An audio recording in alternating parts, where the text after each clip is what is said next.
O dia 11 de setembro de 2001 jamais será esquecido. O ataque às Torres Gêmeas aqui em Nova York marcou o início de uma nova etapa, de uma nova fase na vida do nosso planeta. Justamente aqui onde eu estou, estava a torre número 2 e logo atrás foi construída uma nova torre no lugar da torre 1. O atentado contra as Torres Gêmeas em 11 de setembro mudou a história da humanidade. De lá para cá, estamos percebendo uma falta de sentido em muitos corações e as pessoas estão se perguntando sobre o real sentido da vida. Seja bem-vindo a essa nova série Esperança para o Mundo em Crise. E com hoje, 11 de setembro, passados mais de 2 décadas, não sai de nossa memória a tragédia que mudou para sempre a história do nosso planeta. As pessoas estão buscando por sentido e muitas perguntam se de fato existe alguém no controle. Há alguém coordenando todas as coisas nesse planeta? O universo está nas mãos de alguém que está cuidando com todos os detalhes de cada um de seus filhos e de suas filhas? O grande desafio para nós, a partir de hoje, e por mais 11 domingos, é olharmos para a Bíblia, o livro sagrado, e aqui no livro de Daniel, entendermos aonde nós estamos e para onde nós vamos.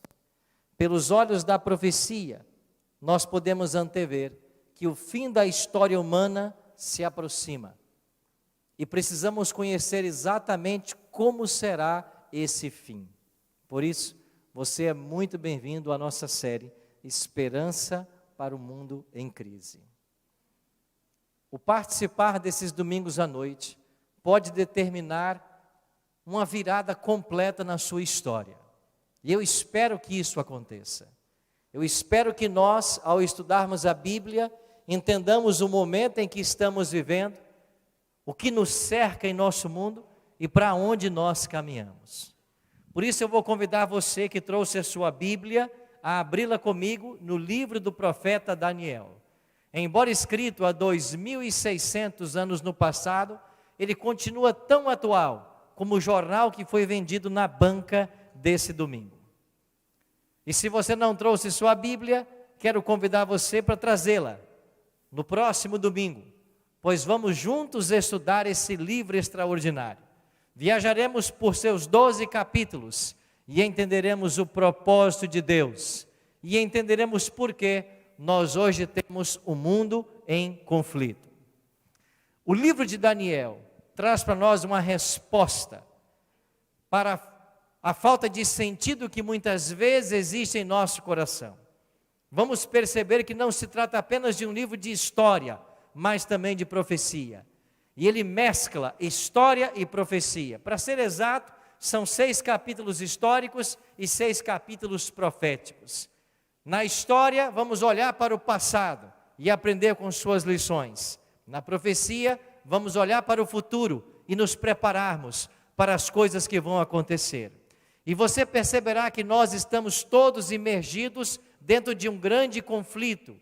E o resultado desse grande conflito tem a ver com salvação ou perdição.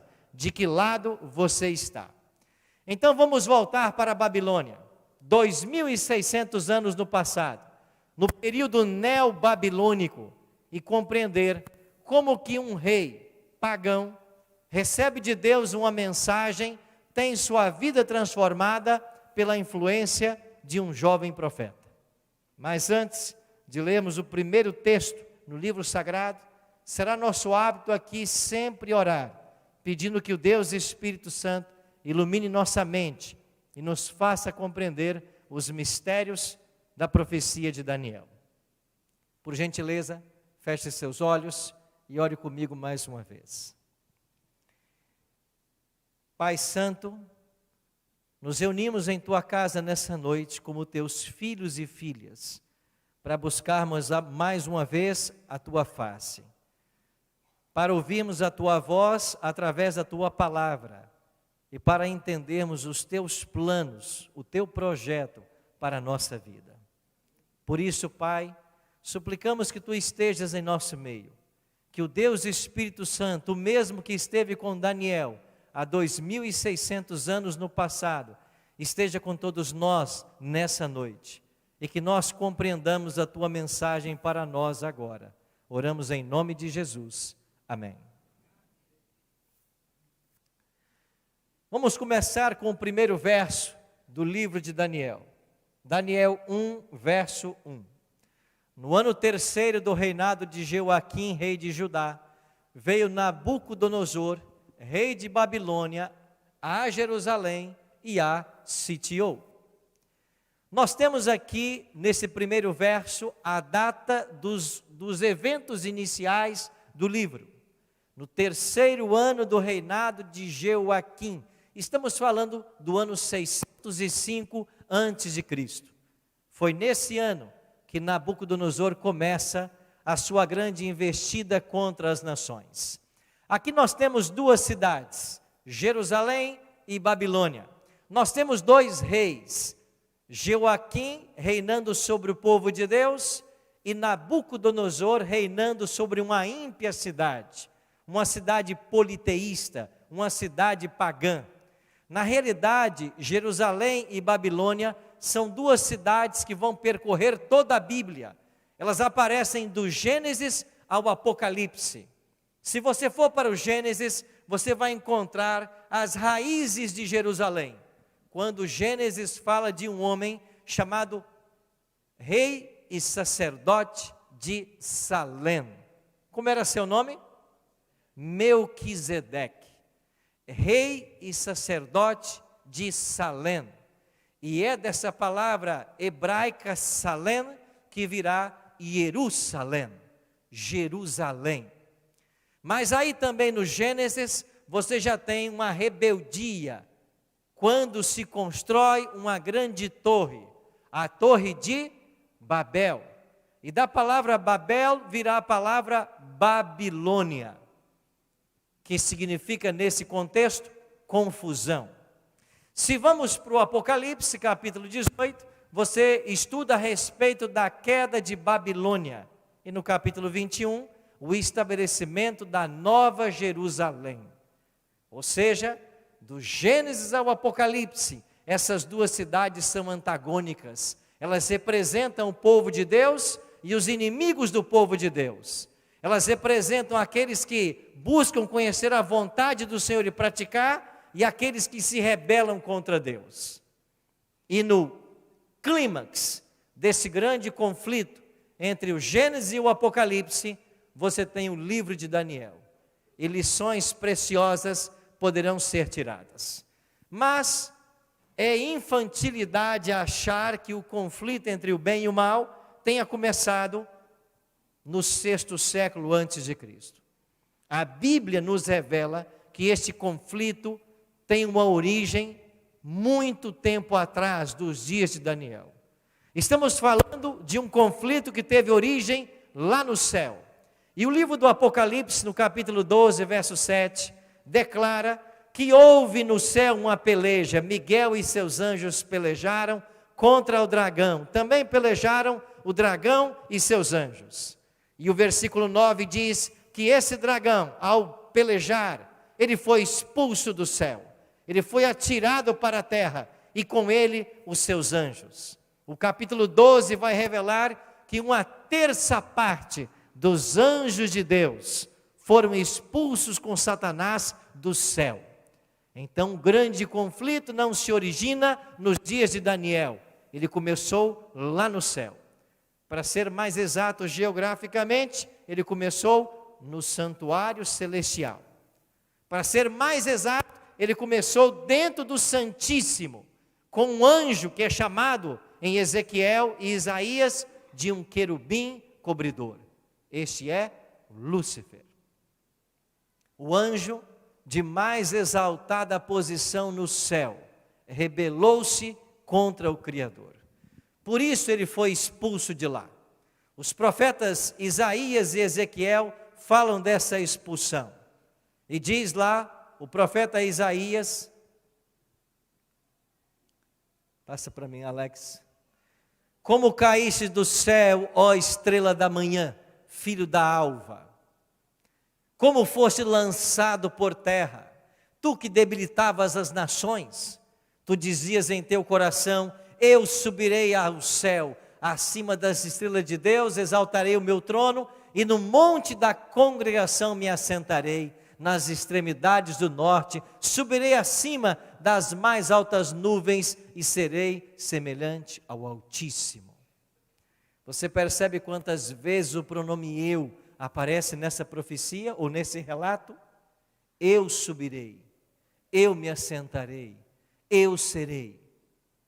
O orgulho é o primeiro pecado que surge de forma inexplicável e ilógica no coração de um ser criado perfeito. O profeta Ezequiel declara: tu eras querubim da guarda ungido, te estabeleci, permanecias no monte santo de Deus. E no Antigo Testamento, a expressão monte santo de Deus é uma expressão alusiva ao santuário celestial.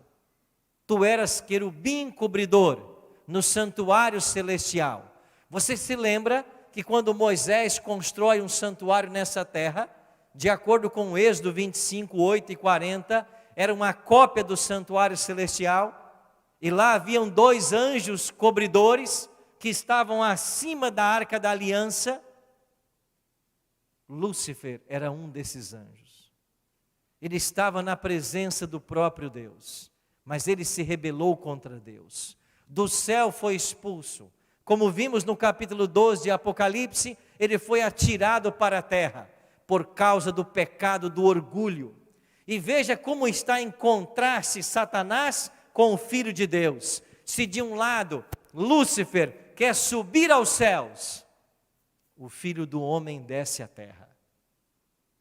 Se de um lado Lúcifer quer ser igual a Deus, ou maior do que Ele, Deus se faz homem e vem habitar entre nós. Se por um lado Lúcifer se envolve em rebelião, causa confusão, discórdia, morte, o Filho de Deus vem para trazer paz, vida e salvação. Você percebe o contraste entre os caracteres? É assim que Deus mostra na sua palavra. Esta rebelião que teve origem no céu por causa do pecado do orgulho é o que trouxe todo o sofrimento para o nosso planeta. E esse sofrimento alcançou o nosso planeta, que foi criado perfeito. Havia harmonia na criação. Quando Deus colocou Adão e Eva aqui, tudo era belo. Deus disse que tudo era bom. Quando criou o primeiro casal, tudo era muito bom. Mas para que o homem pudesse ser integrado à família celestial, um teste deveria ser feito. E então Deus deu o teste. Vocês poderão comer de todas as árvores do jardim, mas da árvore do conhecimento do bem e do mal, no meio do jardim, dela vocês não poderão comer, porque no dia em que vocês comerem, certamente vocês morrerão. Eva se afastou de Adão em determinado momento. Paulo diz que a serpente, com a sua astúcia, se aproximou de Eva e tentou convencê-la de que Deus estava errado. O pecado tem a sua origem quando nós deixamos de ouvir a Deus para ouvir o diabo. Quando a gente deixa de acreditar na palavra de Deus para acreditar em vozes dissonantes. E ao longo desse estudo, dessas 12 noites, você vai conhecer muitas vozes dissonantes. Pessoas que estão ensinando aí fora coisas que não estão na Bíblia e até dentro de igrejas. E eu vou adiantar para você que nós não queremos ser politicamente corretos aqui. Nós queremos ser biblicamente corretos. Nós queremos chamar a verdade de verdade e o erro de mentira. Porque a verdade, ainda que contestada, ela sempre será verdade. O erro, ainda que defendido, ele sempre será erro. E nós queremos ajudar você na sua experiência espiritual, na sua caminhada para o céu. Mas nós não podemos fazer mais nada, a não ser abrir as portas dessa igreja e esperar você com todo carinho. Agora é você que tem que escolher, se você quer aprender as verdades que esse livro ensina, se você quer entender o plano que Deus tem para você. Se você quer, você está no lugar certo. Infelizmente, o mal se transladou para o nosso planeta. E o pecado foi passado de geração em geração. De Caim tivemos as filhas dos homens. De Sete, o terceiro filho de Adão e Eva, passaram a ser chamados agora os filhos de Deus. Você tem a Torre de Babel e você tem o sumo sacerdote Melquisedeque lá em Salém. Você tem a cidade de Babilônia e você tem Jerusalém. E agora essas duas cidades, elas aparecem em conflito. Por quê? Porque Babilônia vence a cidade de Deus. Mas por que, pastor, que o povo de Deus está sendo vencido? Por quê? O verso 2 diz: o Senhor lhe entregou nas mãos a Jeoaquim. Não foi a sabedoria, não foi o poder bélico, não foi estratégias militares que levaram Nabucodonosor a sitiar e vencer Jerusalém. Não. O texto sagrado diz que foi Deus quem entregou nas mãos de Nabucodonosor ao rei de Jerusalém. Por quê? Porque Deus havia antevisto esse cativeiro. Deus havia alertado o seu povo de que esse cativeiro viria. Não está passando aqui, Alex.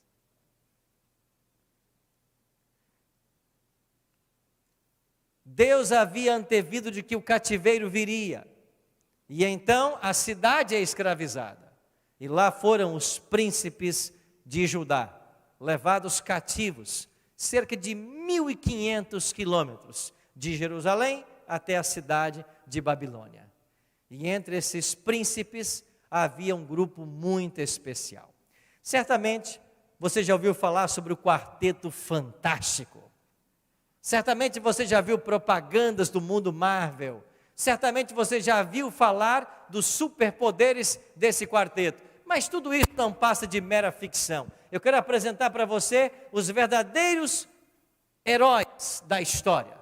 O verdadeiro Quarteto Fantástico. Os nomes deles: Daniel, Ananias, Misael e Azarias.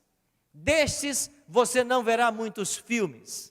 Destes você não conhecerá muito, porque é uma estratégia do diabo velar as coisas que estão reveladas nesse livro e revelar as criações do mundo imaginário de Marvel, de Hollywood, de Disney e de quem quer que seja. O nosso mundo está alimentado hoje por uma cultura inútil. E enquanto sabemos mais e mais daquilo que nada significa, pouco sabemos da palavra de Deus. E é por isso que o convite é que você se una a nós, para que a partir de agora nós conheçamos o Quarteto Fantástico. E quando esse Quarteto Fantástico chega em Babilônia, uma cidade que possuía 753 santuários, templos politeístas, Daniel não vê Deus em Babilônia, mas Deus vê Daniel. Daniel achava que ele estava cativo, sozinho, mas Deus estava com Daniel. E a despeito das dificuldades que esse jovem, Daniel e seus amigos começaram a enfrentar, Deus tinha um plano para cada um deles.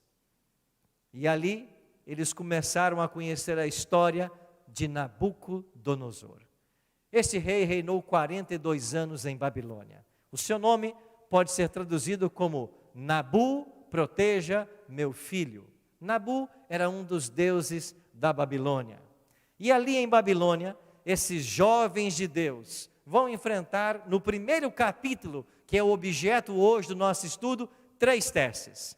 E esses testes são importantes porque eles não falam apenas daquela época de Babilônia. Eles estão presentes hoje na sociedade moderna. E os jovens babilônicos tentaram pressionar a esses jovens hebreus, primeiro com a sua cultura. Houve uma pressão cultural. Olha o que diz a Bíblia aqui no primeiro capítulo, nos versos 3 e 4. Disse o rei a Aspenaz, chefe dos seus eunucos, que trouxesse alguns dos filhos de Israel, tanto da linhagem real como dos nobres, jovens sem nenhum defeito, de boa aparência, instruídos em toda sabedoria, doutos em ciência, versados no conhecimento, e que fossem competentes para assistirem no palácio do rei e lhes ensinasse a cultura e a língua dos caldeus. Aprender uma nova língua não tinha tantos problemas, porque era um conhecimento a ser adquirido. Não havia problema em você aprender uma nova língua, mas aprender a cultura, aí estava o problema. A cultura é que era o problema. A cultura de Babilônia era uma cultura totalmente politeísta, voltada para os prazeres da sensualidade. Nesses templos, nesses centenas de templos que existiam em Babilônia, haviam ali prostitutas culticas. E os babilônicos eram convidados a irem até esses templos para que através de relações sexuais seus deuses fossem adorados. Havia uma coisa curiosa na cultura de Babilônia. As jovens babilônicas deveriam perder sua virgindade nesses templos pagãos. Para lá elas deveriam ir quando atingissem certa idade e com um desconhecido perder sua virgindade. Se isso não fosse motivo suficiente para acabar com a autoestima de qualquer garota em Babilônia, imagine você aquelas que não eram tão afeiçoadas e que ao irem para o templo se oferecerem, não eram as escolhidas. E dia após dia, elas teriam que voltar até que elas fossem escolhidas, perdessem sua virgindade com um desconhecido, para que algum deus de Babilônia pudesse ser adorado. É esse tipo de cultura que Babilônia impunha. E esse foi o primeiro teste desses jovens. Eu pergunto, em nossos dias é diferente?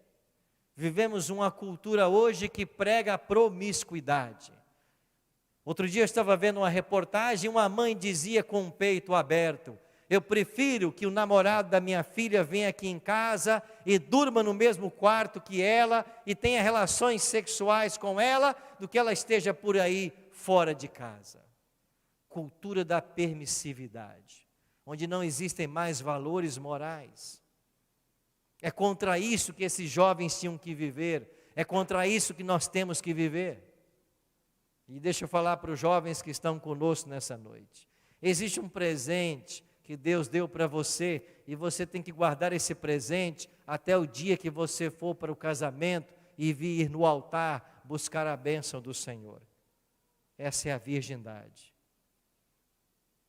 Você, rapaz, guarde a sua virgindade para a mulher que você vai viver o resto da sua vida. Você, moça, guarde a sua virgindade para o homem que você vai escolher para o resto da sua vida.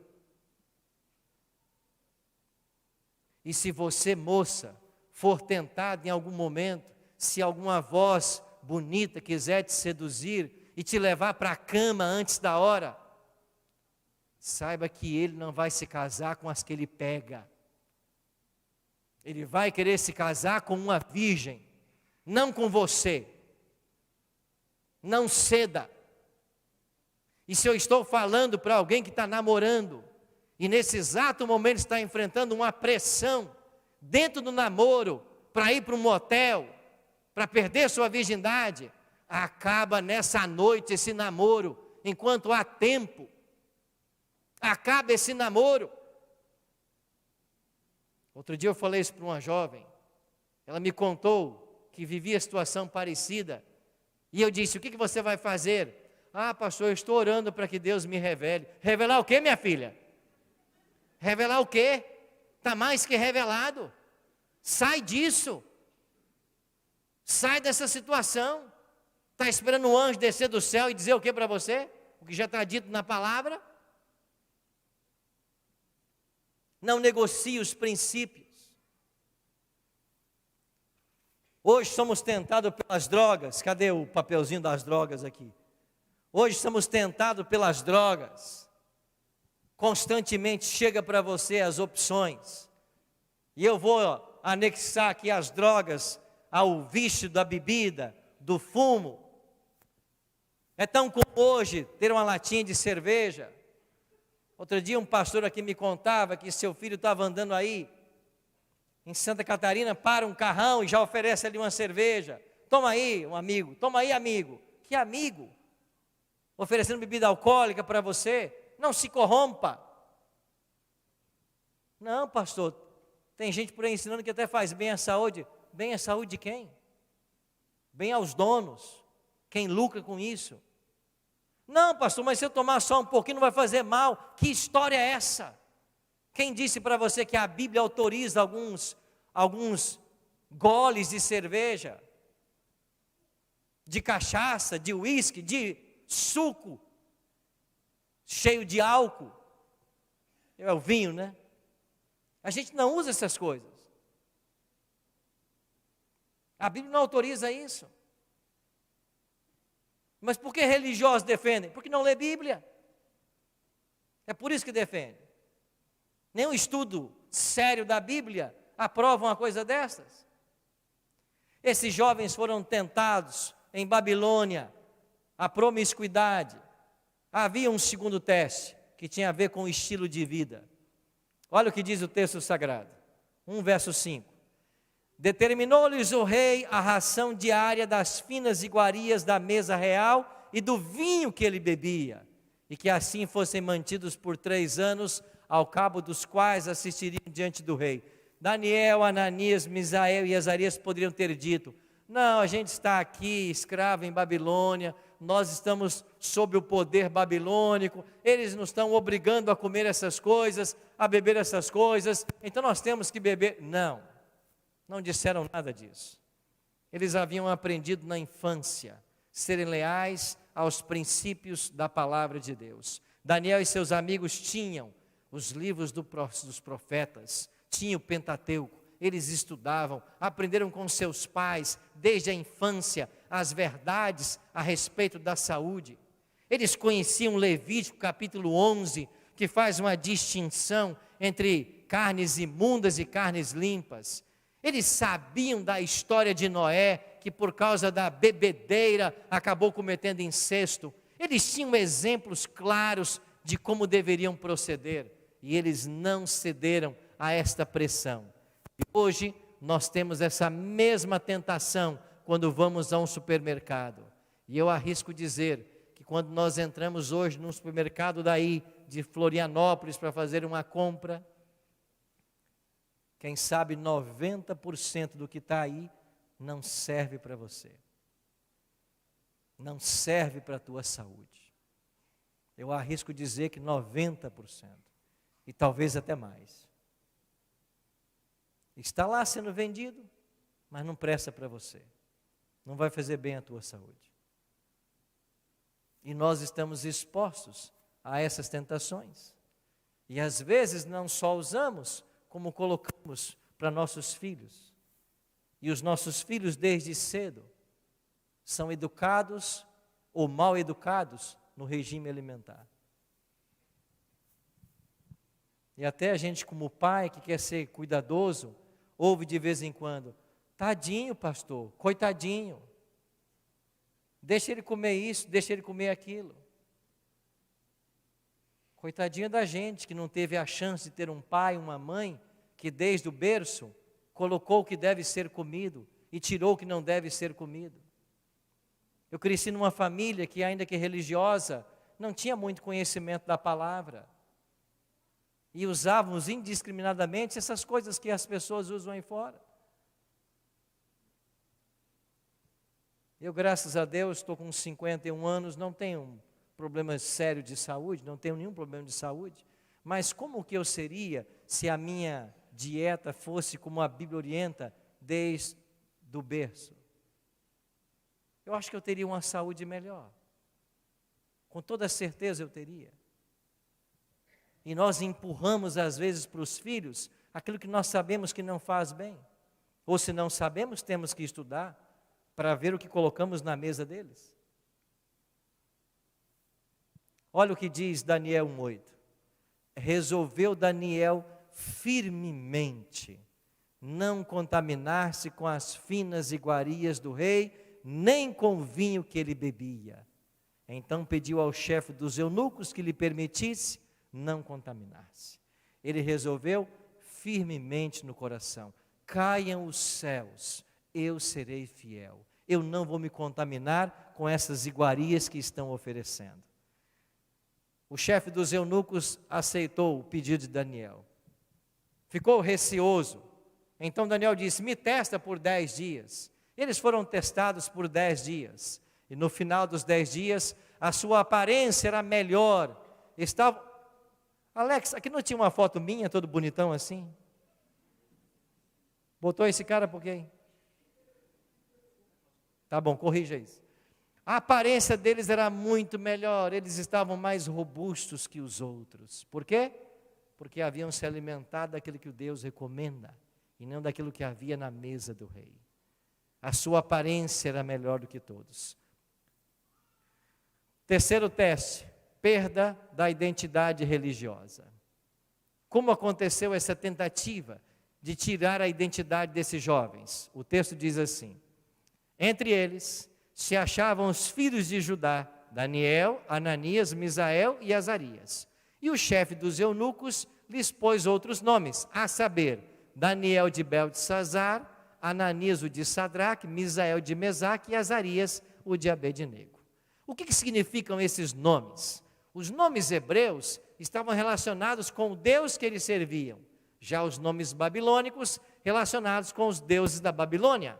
Daniel, Deus é meu juiz. O nome babilônico, Beltesazar, Bel proteja a sua vida, a vida do rei. Ananias, quando alguém chamava Ananias, vem cá, e ele ouvia seu nome, significava: o Senhor é bondoso comigo. Quando Ananias passava por uma dificuldade, ele sempre se lembrava: o meu nome é Ananias, porque o Senhor é bondoso comigo.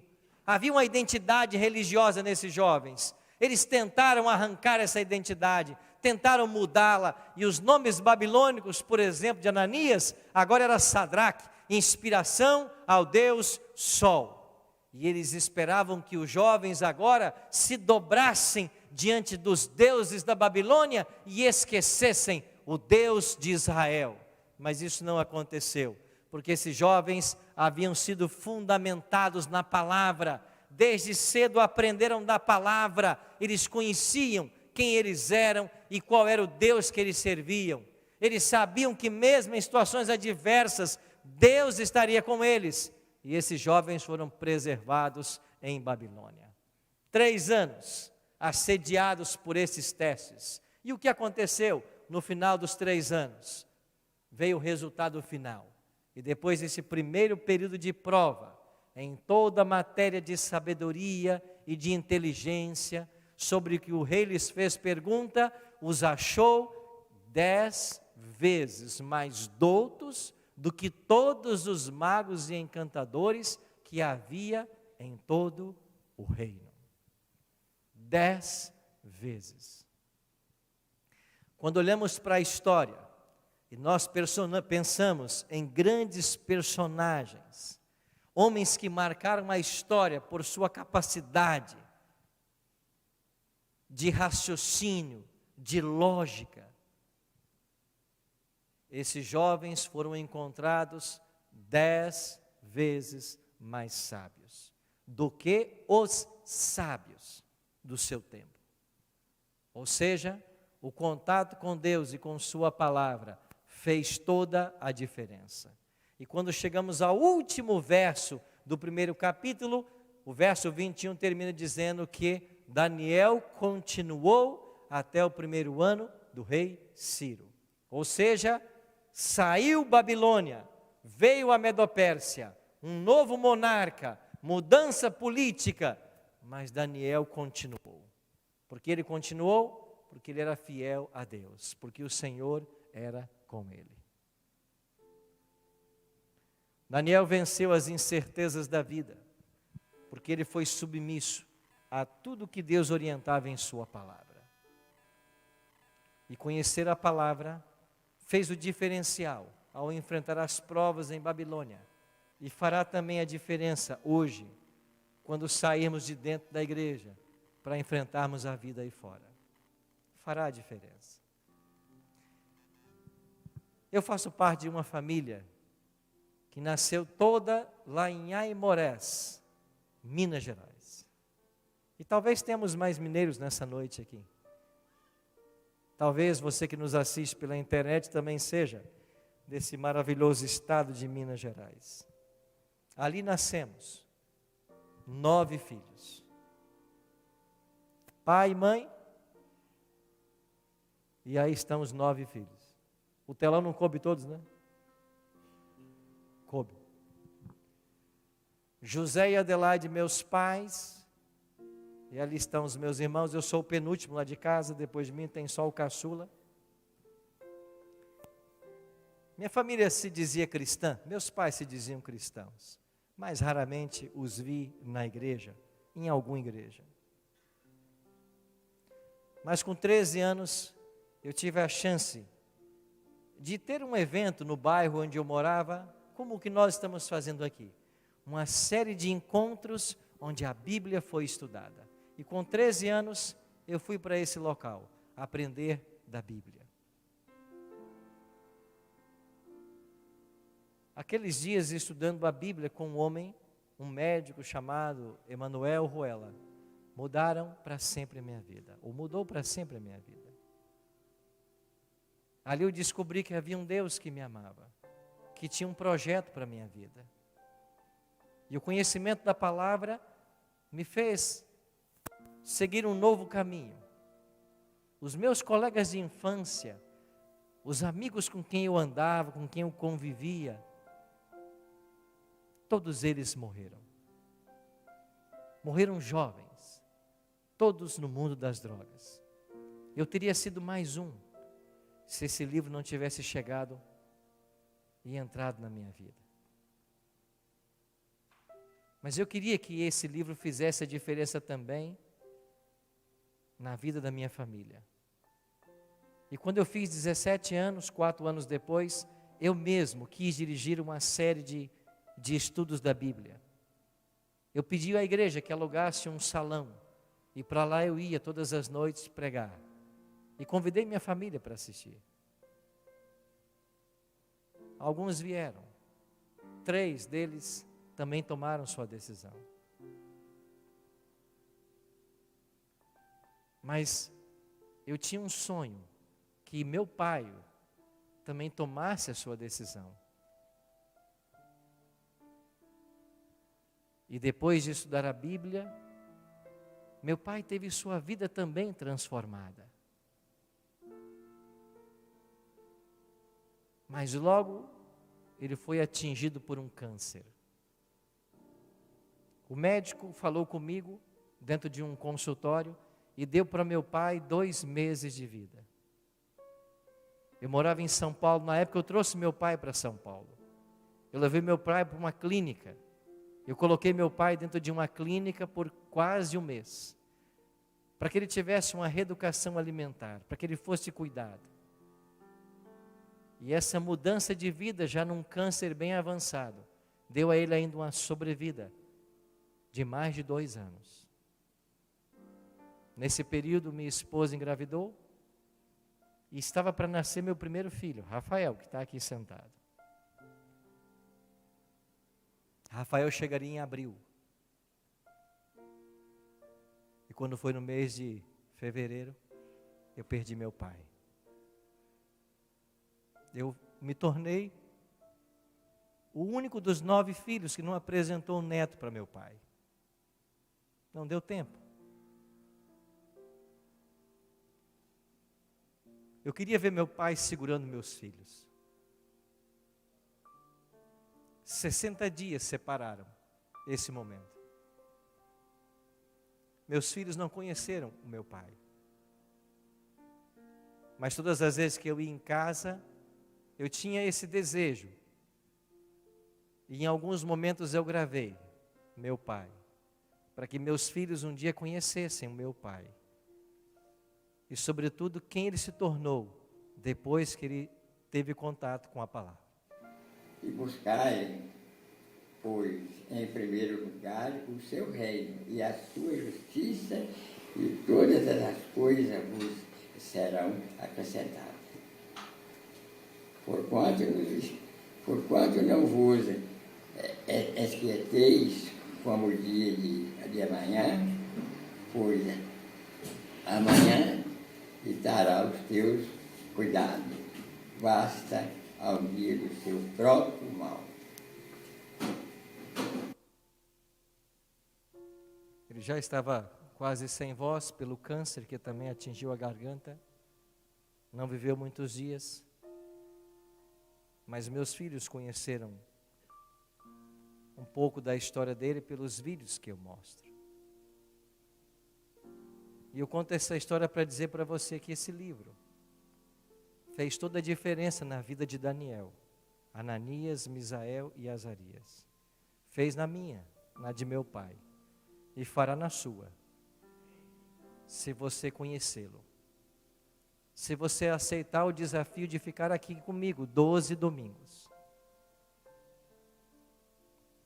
E como você já aprendeu sobre um grande conflito que existe, e que aí fora existe um inimigo, eu digo aí fora porque aqui dentro ele não entra. Aqui não é o lugar dele. Aí fora existe um inimigo, e ele vai tentar de tudo para atrapalhar você. Ele vai colocar um bom jogo de futebol para tirar você desse momento. Ele vai colocar amigos te convidando para festas. Ele vai colocar um monte de compromissos. Não tenha dúvidas de que daqui para frente, nos próximos 11 domingos, você vai ser muito tentado a não vir à igreja. Mas quando chegar a tentação, lembre-se que você, querendo ou não, está dentro desse conflito. E que eu e você só temos 2 destinos: salvação ou perdição. E isso vai ser determinado diretamente pelo que você sabe desse livro. Nós vamos ter uma música agora que vai falar justamente a respeito desse tesouro maravilhoso que nós temos em mãos, e de um tesouro que nos aguarda quando todas as profecias de Daniel se concretizarem. Eu queria que você, enquanto ouvisse essa música, você fizesse com Deus um compromisso, você pedisse a Ele forças para estar aqui todos os domingos, para juntos viajarmos na história e na profecia e entendermos o plano de Deus para a nossa vida. E se você quer isso nessa noite, enquanto você ouvir essa música, eu quero convidar você a ficar de pé. Enquanto você ouvir a música, se você quiser fazer com Deus esse propósito de não perder nenhum domingo, mas deixar que Deus fale a você, você fique de pé, faça